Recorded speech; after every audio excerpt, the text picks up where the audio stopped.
Assalamualaikum warahmatullahi wabarakatuh. Hai teman-teman, apa kabar? Semoga teman-teman hari ini dalam keadaan sehat ya di rumah. Stay safe ya teman-teman. Semoga kita selalu dalam keadaan sehat semuanya. Nah, hari ini kita akan belajar tematik, tema 4, subtema 1, pembelajaran 2. Oke teman-teman, sebelum kita memulai pelajaran, sebaiknya kita membaca basmalah terlebih dahulu ya.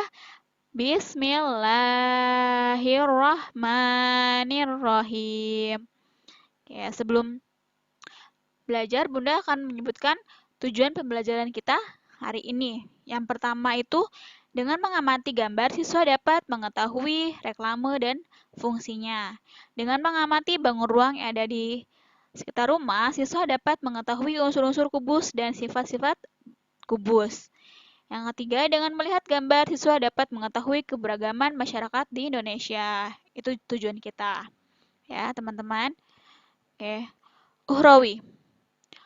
Rasulullah SAW bersabda, barang siapa mengajak manusia kepada petunjuk, maka baginya pahala seperti pahala orang yang mengikutinya, tanpa mengurangi pahala mereka sedikit pun. Dan barang siapa mengajak manusia kepada kesehatan, maka ia mendapatkan dosa, seperti dosa-dosa yang mengikutinya, tanpa mengurangi dosa mereka sedikit pun. HR Muslim. Oke, sekarang kita akan belajar tentang reklame. Ya, mungkin teman-teman sudah pernah mendengar kata reklame, ya. Itu bisa hampir sama dengan iklan, ya.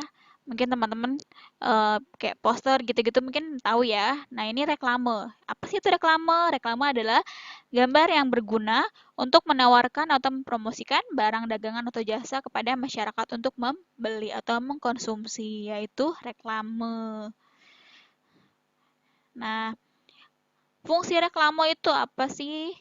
Yang pertama, memberikan informasi kepada khalayak tentang suatu produk. Yang kedua, mempengaruhi khalayak supaya ingin membeli.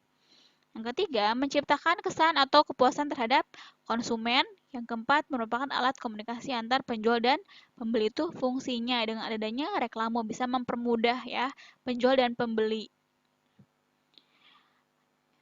Setelah fungsinya, nah reklame itu dibedakan menjadi dua ya teman-teman. Yaitu yang pertama audiovisual.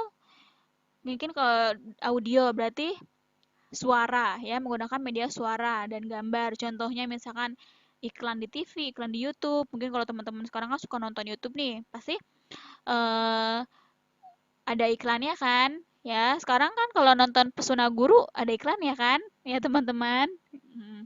Oke, yang kedua reklame visual. Ya, visual berarti ya dilihat berupa tulisan atau gambar, tidak ada suaranya. Yaitu contohnya poster, spanduk, brosur. Teman-teman suka lihat di pinggir-pinggir jalan mungkin ya. Nah, itu ada biasanya. Oke, syarat-syarat reklame. Yang pertama menggunakan bahasa yang baik. Ya, harus bisa supaya pembelinya itu paham. Yang kedua menggunakan warna dan bentuk yang menarik supaya pembelinya juga menarik. Ya.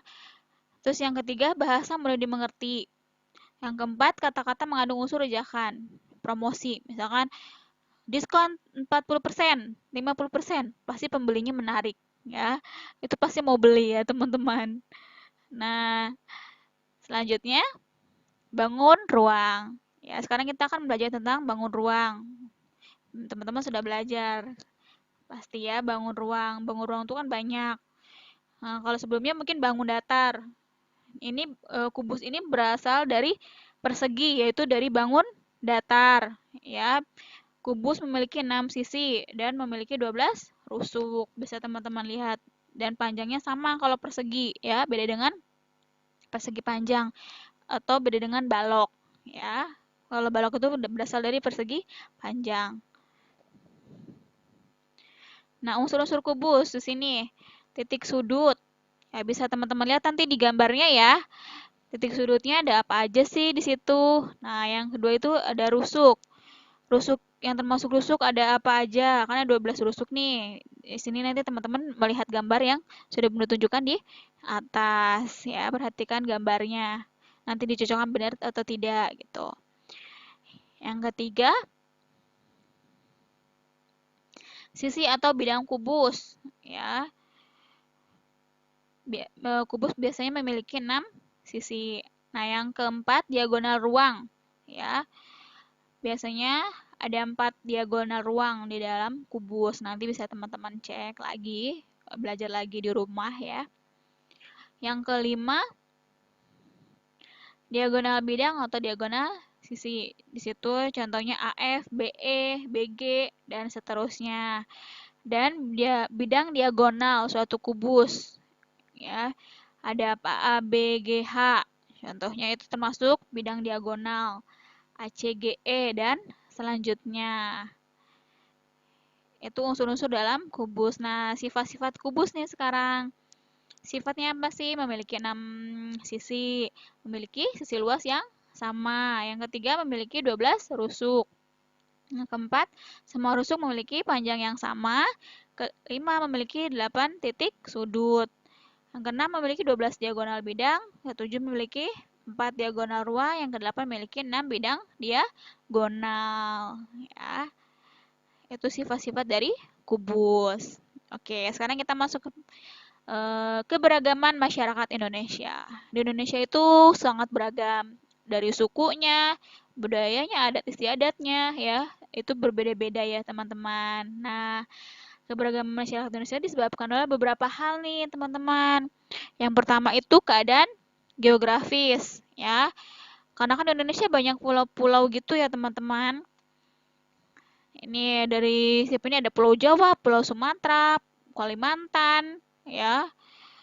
Ini contohnya dari setiap itu beda-beda golongan, biasanya beda ras, budayanya, sukunya. Ya. Yang kedua pengaruh kebudayaan asing, ya. Biasanya itu mempengaruhi, ya karena mungkin berbeda. Dan yang ketiga kondisi iklim dan kondisi alam.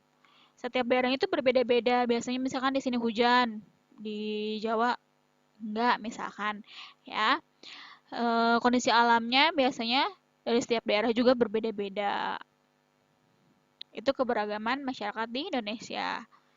Nah, keragaman suku bangsa di Indonesia. Keragaman suku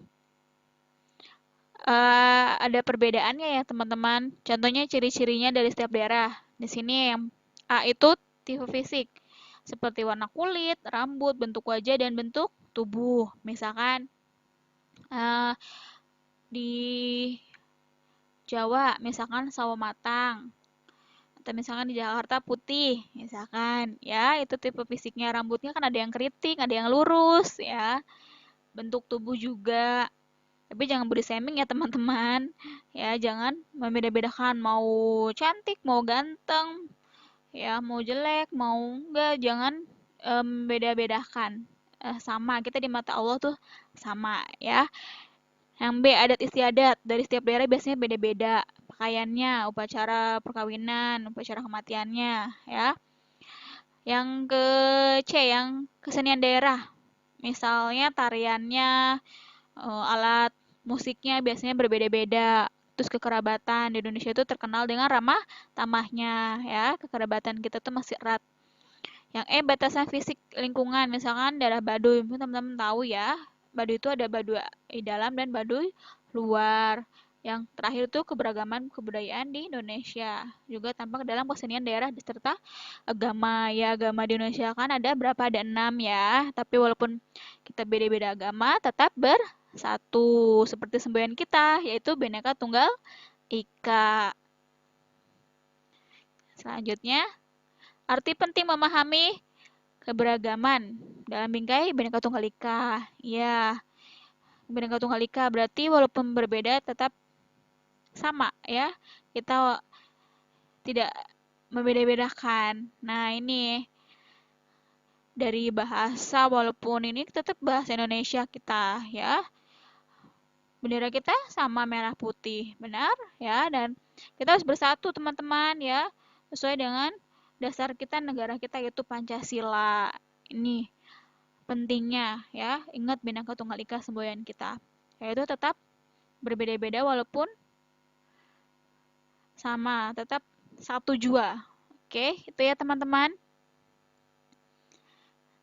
Nah, nanti teman-teman mengerjakan tugas ya.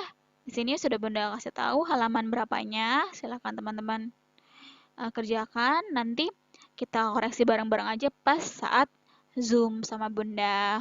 Oke teman-teman, mudah-mudahan materi yang Bunda sampaikan kepada teman-teman untuk hari ini mudah dipahami, sudah mengerti. Walaupun belum mengerti nanti teman-teman bisa tanyakan langsung ke Bunda saat Zoom atau boleh bisa melalui WhatsApp.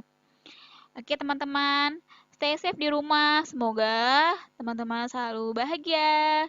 Sekian dari Bunda. Wassalamualaikum warahmatullahi wabarakatuh.